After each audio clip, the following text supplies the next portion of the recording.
Some of the ridderspore is finished flowering.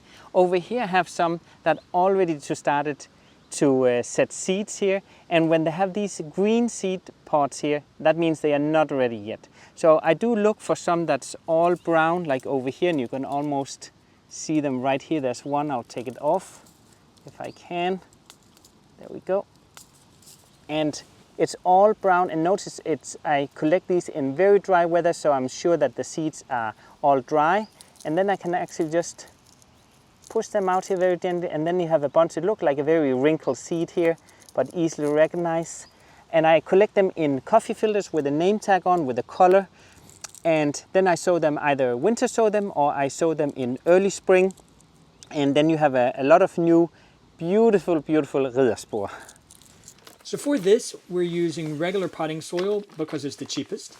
We did add water beforehand. That'll help our seeds not get lost and tossed around in the tray. Oh, and if you want to see a great video on how to winter sow, click the link here. Good job, Lars. So this is the seeds of Delphiniums here.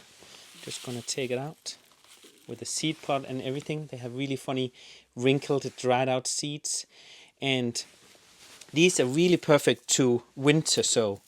So I'm just gonna drizzle the seeds on here like this. This is called the variety Black Knight. Really beautiful. There we go. And then I'm just gonna add a handful of soil on top. Drizzle here just gently on here. There we go. Whoops. And then I'll just add a name tag here.